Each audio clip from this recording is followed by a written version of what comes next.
poder não é imposto apenas pela força, mas também por verdades que passamos a aceitar como nossas. Hoje eu estou trazendo uma série de vídeos, né, que começa agora, de como é construído o eu, sobre a ótica da psicologia, da física quântica e da metafísica, e como isso influencia a forma que a gente vive, como a gente trabalha e como a gente se relaciona.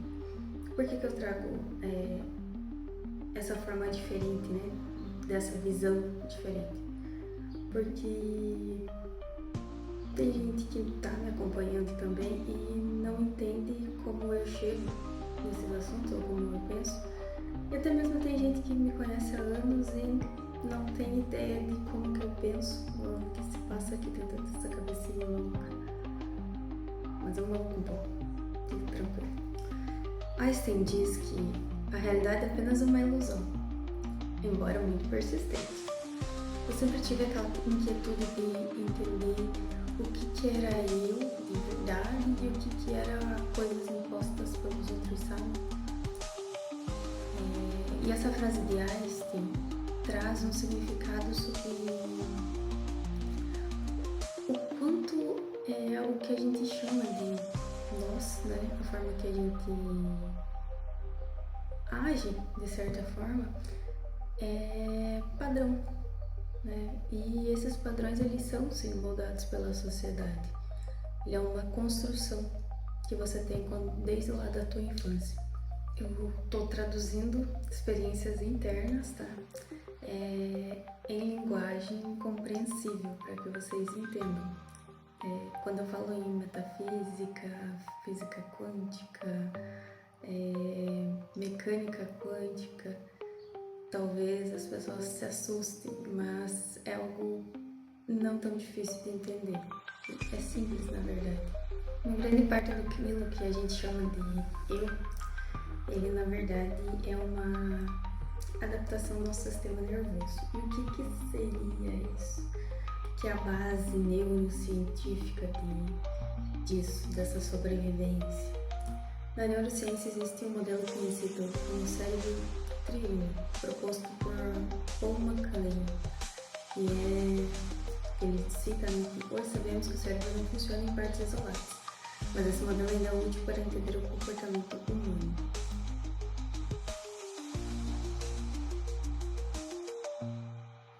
Ele fala sobre partes mais ligadas à sobrevivência, mais funcionais, como se fosse o cérebro reptiliano, que ele age sobre fuga, sobre estresse, ele tenta se proteger e fugir a qualquer custo, sabe?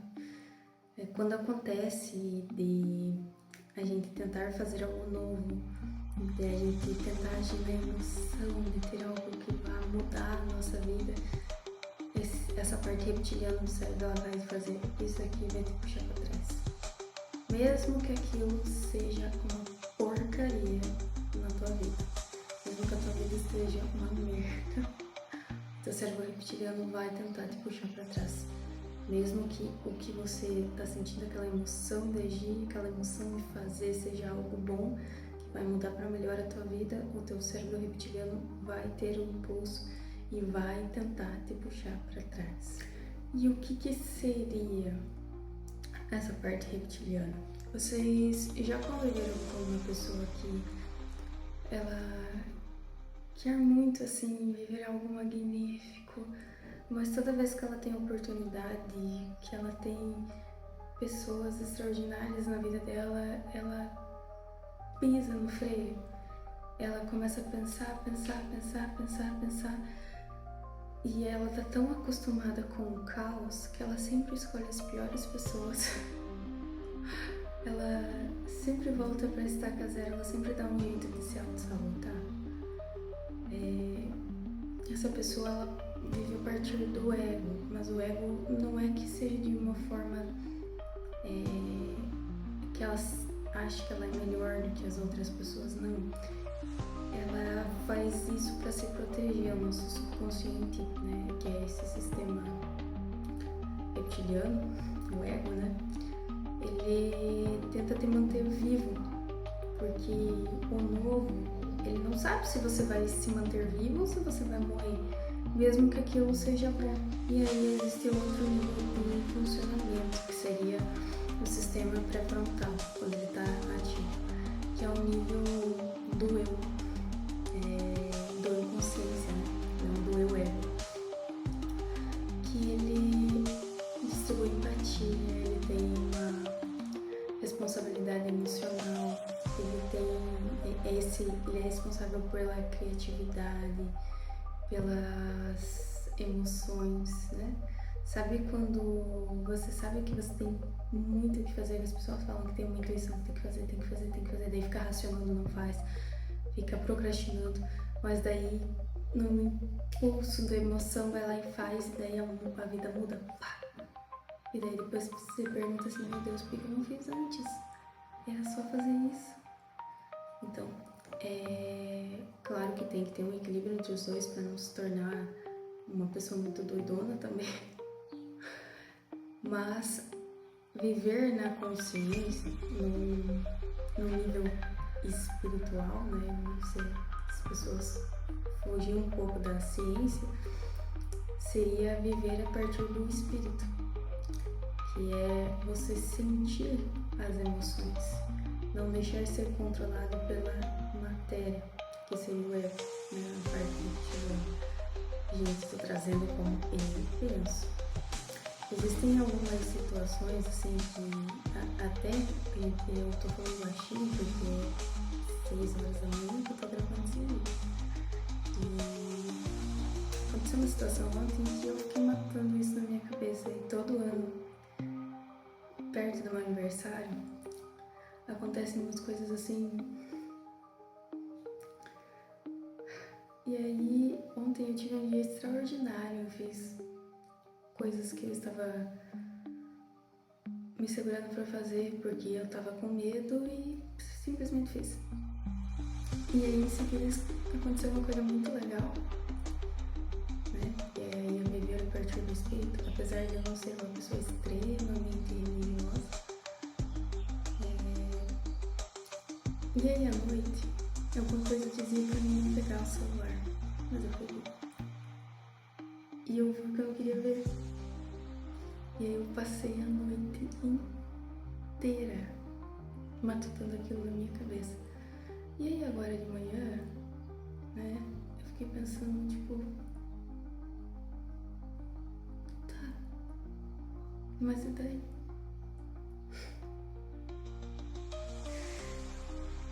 O que é que me leva a pensar que todos os anos antes do meu aniversário vai ser assim, vai acontecer alguma coisa ruim? E gente, eu não tô brincando. Todos os anos antes do meu aniversário acontecia alguma coisa, todos os anos.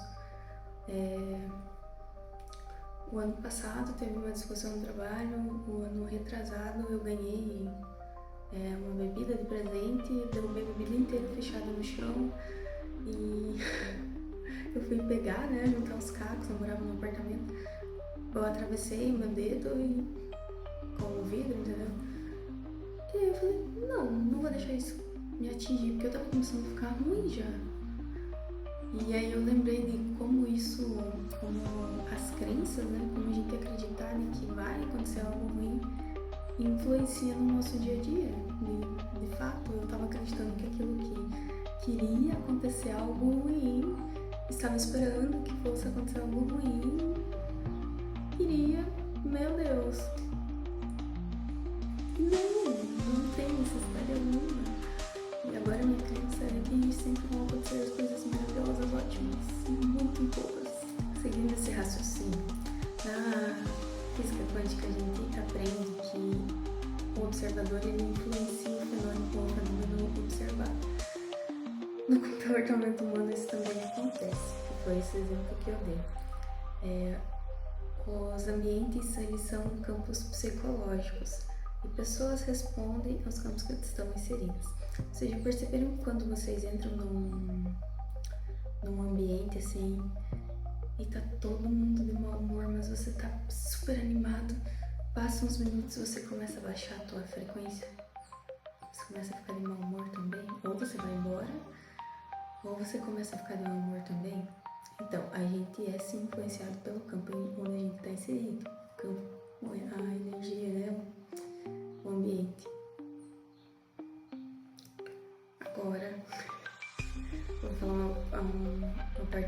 pouquinho mais científica aqui, tá? Do que a gente estuda e também que a gente, né?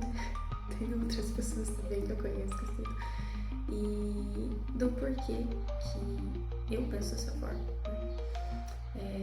Não sei se vocês conhecem o experimento da dupla fenda. Eu já perguntei para várias pessoas se não comigo, mas geralmente ninguém conhece, então assistam esse vídeo que agora vocês vão conhecer. Ele é um experimento do Thomas Jung, que ele foi feito depois, né? O que é esse experimento em termos simples, né? Dispara-se partículas, né, que são fótons ou elétrons, em direção a duas fendas. Atrás das fendas tem uma tela que registra o impacto. Sem a observação, sem eles estarem observando essas partículas, as partículas se comportam como ondas.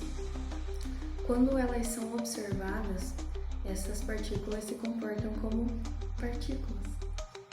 Ou seja, o ato de medir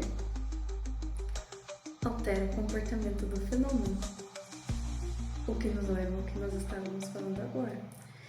Quando a gente racionaliza demais, a gente não faz, né? Ou quando a gente observa aquela situação, a gente vai agir. Claro, tô falando de situações que o impulso é para fazer algo bom. Tá naquela emoção de fazer algo bom, vai agir, racionaliza, observa, não faz. Aí o que era? Vai mudar o comportamento, entende? O que antes era uma probabilidade